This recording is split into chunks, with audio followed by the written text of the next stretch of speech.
Good morning, good afternoon, good evening, wherever you may be. Today's Caffeine for the Soul is a blog post that I wrote, and you can read the Caffeine for the Soul blog each week by subscribing at michaelneill.org. And this one came out of a conversation that I had with my godson, one of my godsons. So he's 9 years old. He's ranked in the top 20 tennis players age 10 and under in Southern California.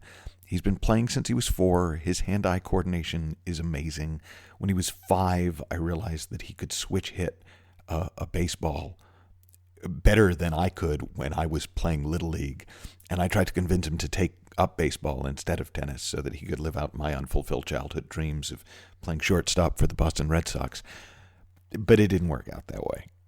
So I'm just going to have to wait for grandkids. Now, the only real weakness in his game, as I've been told, is that from time to time, emotionally, he acts like a 9-year-old, which kind of makes sense, right? But he lets his frustration get the better of him, and occasionally he'll break down in tears during a match. And now that's always been the way, and when he was 5 and 6, it wasn't a big deal, and when he wasn't playing competitively, it wasn't a big deal. But as he's getting older and as he's playing in more tournaments, it becomes more of a big deal, both to him and to his coaches. But in terms of the actual tennis, he gets delay of game penalties, and you know his opponents at this age are actually, they get in his head, like they're old enough to actually see, a weakness. So when his parents asked me if I could talk with him about it, I was delighted, but I was also kind of daunted because I don't know how you talk to a 9-year-old about this stuff. I mean, I talk to you guys about it, but I kind of do that on the assumption you're a little bit older than 9. So his parents dropped him around, and the one thing that I knew is I didn't want to have him in my office. So we went for a walk. We took the dog for a walk, and I didn't really have a plan, but I just thought, well, let's see what happens, because I knew that he was in the middle of a tournament that was actually for 12-year-olds, so he's 9. And his coaches entered him in that tournament so he could learn to lose matches without losing heart. And so we go up. There's a big dirt road near where I live. And I asked him, if his parents had told him why we were having the talk. And he said, it's because my mental game needs work, Mikey.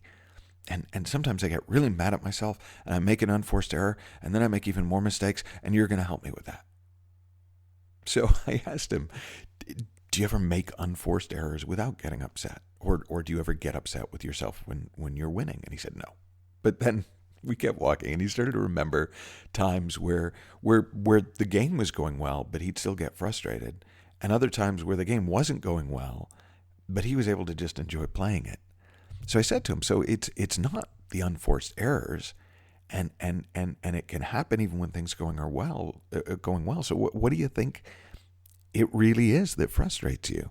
Now, before he could even answer, a big pickup truck came barreling down the road, and we walked over to the side, and a big dust cloud got kicked up, and it just surrounded us, and my godson and I covered our faces, and then I had an idea, and I said, hey, let's wait here and see what happens to the dust. So we did, and of course, within a minute, it was like the truck had never been there. And I said to him, that dust is a lot like your frustration. If you don't try to do anything with it, it'll settle back down all by itself. And he said, my coaches tell me that. They say I need to just let it go. And I said, do you know how to do that? He said, not really.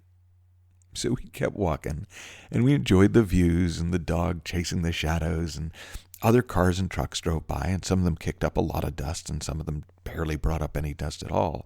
And I said to him, those cars are just like thoughts in our heads. Some of them bring up a lot of dust, and some just pass through without our really noticing. And he got excited, and he said, so can you show me how to stop the cars that make the dust? I said, no, buddy, it really doesn't work that way. Some cars make a lot of dust, some don't. We don't get to decide which cars come or when they come or even how many of them are driving down the road.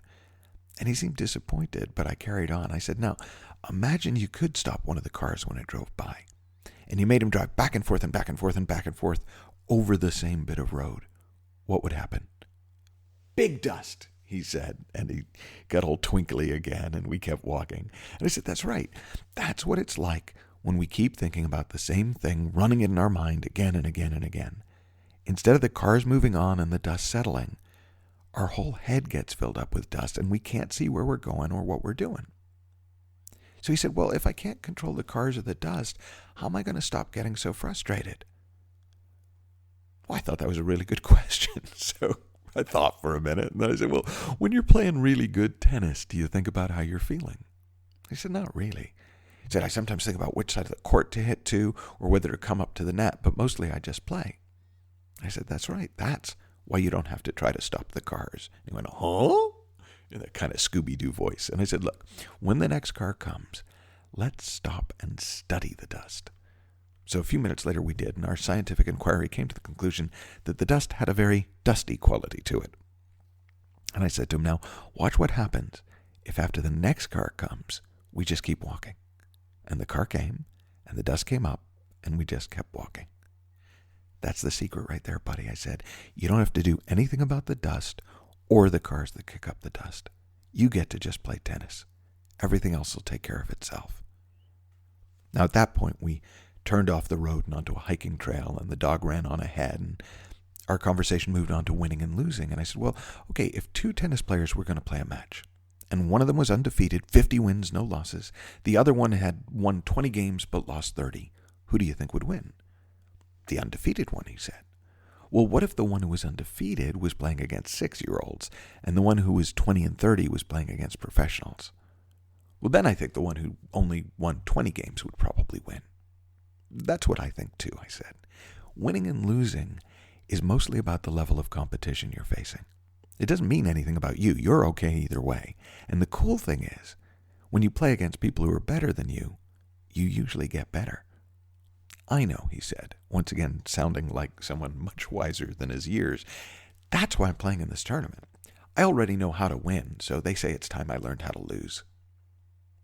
We were hiking down a hill back to the main road, and he slipped, and he fell, and I checked that he was all right, and I noticed his lip was quivering. He looked like he was about to cry. And I just asked him, dust? Big dust, he said. And he got up, and our conversation moved on to school and Pokemon and what dogs are really saying when they bark.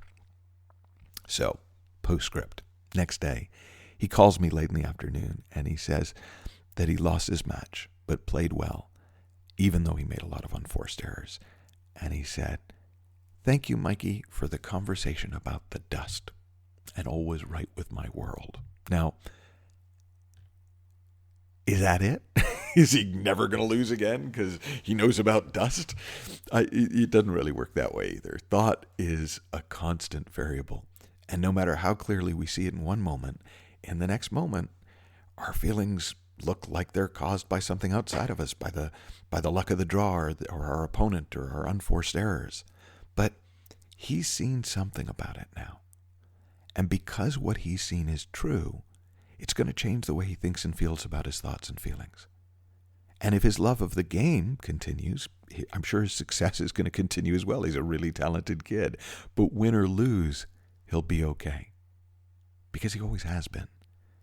And regardless of our history of victories and defeats, so have all of us.